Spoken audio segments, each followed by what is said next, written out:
Assalamualaikum warahmatullahi wabarakatuh. Selamat pagi dan salam sejahtera dimanapun Bapak Ibu sekalian berada. Perkenalkan, saya Putri Nur Cahyani. Pada kesempatan kali ini akan mempresentasikan mengenai hasil analisis resiko kejahatan cyber pada dana nasabah di sektor perbankan. Latar belakang. Perkembangan teknologi digital telah mendorong transformasi besar termasuk dalam sektor perbankan. Transformasi ini telah membawa kemudahan dan efisiensi dengan adanya berbagai layanan perbankan digital. Namun di sisi lain, adanya kemudahan dan efisiensi tersebut muncul tantangan serius berupa meningkatnya risiko kejahatan cyber yang mengancam keamanan dana nasabah. Kejahatan cyber semakin canggih menjadi ancaman nyata bagi keamanan dana nasabah dan juga keamanan terhadap sistem perbankan.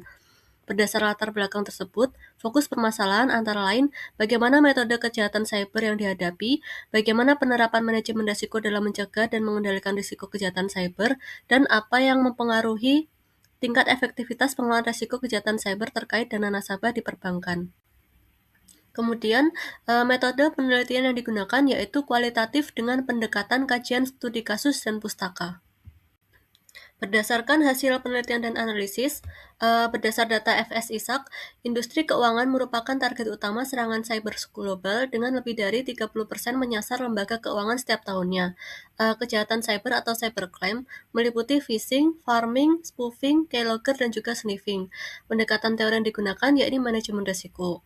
Untuk tujuan, yang pertama ada analisis tantangan kejahatan cyber yang dihadapi sektor perbankan, kedua analisis penerapan manajemen risiko dalam pencegahan risiko kejahatan cyber pada dana nasabah di sektor perbankan, dan yang ketiga identifikasi faktor yang mempengaruhi tingkat efektivitas pengelolaan risiko kejahatan cyber terkait dana nasabah di perbankan.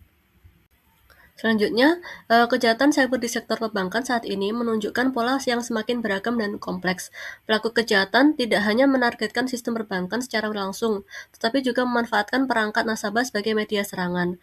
Modus kejahatan perbankan yang marak terjadi saat ini, yakni serangan berbasis social engineering, ransomware sebagai layanan, kemudian serangan ke infrastruktur pihak ketiga, kerentanan aplikasi web dan mobile, dan juga pemanfaatan teknologi AI. Berdasarkan data empiris, beberapa risiko kejahatan cyber di sektor perbankan yang pertama ada farming, dampaknya pencurian data dan dana nasabah melalui situs palsu.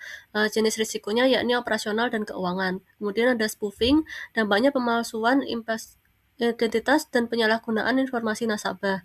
Risikonya di operasional dan reputasi. Yang ketiga ada keylogger, dampaknya kebocoran PIN, password, dan data finansial. Resikonya di operasional dan SDM. Kemudian ada phishing, dampaknya pencurian data login dan dana rekening nasabah. Jenis resikonya keuangan. Kemudian ada sniffing, yakni akses ilegal ke data transaksi nasabah. Risikonya ada di operasional dan keamanan informasi. Kemudian penerapan manajemen risiko untuk pencegahan dan mitigasi risiko kejahatan cyber. Yang pertama ada identifikasi risiko, yakni merupakan langkah pertama untuk mengenali seluruh potensi ancaman cyber yang dapat mempengaruhi operasional bank dan keuangan nasabah bank baik yang berasal dari internal maupun eksternal. Kemudian ada pengukuran risiko atau risk measurement, terdiri dari analisis kualitatif untuk menilai tingkat kemungkinan terjadinya risiko dan besarnya dampak secara deskriptif. Kemudian analisis kuantitatif untuk mengestimasi potensi kerugian finansial akibat kejahatan cyber. Kemudian yang ketiga pengendalian risiko atau risk control, terdiri dari risk avoidance, yakni membatasi aktivitas berisiko tinggi. Risk reduction berupa kontrol untuk mengurangi kemungkinan risiko. Risk transfer yakni memindahkan konsekuensi finansial ke risiko pihak lain. Kemudian risk acceptance yakni menerima risiko yang tidak dapat ditangani terhadap risiko yang masih dalam batas toleransi bank. Kemudian faktor yang mempengaruhi resiko kejahatan cyber di perbankan yakni resiko operasional terkait pada sistem teknologi informasi, infrastruktur, serta prosedur keamanan internal. Kemudian ada resiko SDM meliputi kompetensi, kesadaran, dan integritas pegawai bank terhadap pengamanan sistem. Kemudian ada resiko keuangan yakni potensi kerugian akibat pencurian dana nasabah, biaya pemulihan sistem, denda, ataupun sanksi. Kemudian ada resiko pemasaran reputasi, yakni risiko turunnya kepercayaan nasabah, rusaknya citra perusahaan, dan juga kehilangan nasabah.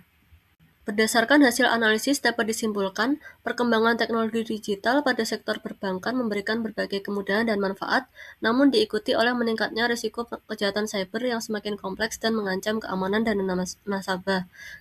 Kemudian penerapan manajemen risiko yang komprehensif menjadi kunci dalam upaya perbankan untuk mengamankan dana nasabah dari ancaman kejahatan cyber. Rekomendasi yang dapat saya berikan yakni memperkuat sistem keamanan teknologi informasi dengan mengikuti perkembangan teknologi dan kejahatan cyber, kemudian meningkatkan kualitas SDM, edukasi dan literasi digital kepada nasabah, mengintegrasikan manajemen risiko kejahatan cyber secara menyeluruh, memperkuat regulasi dan standar keamanan, serta dukungan regulasi dan pengawasan yang kuat dari otoritas terkait. Berikut daftar lampiran kepustakaan yang saya gunakan dalam analisis. Sekian yang dapat saya sampaikan. Atas waktu dan perhatiannya diucapkan terima kasih.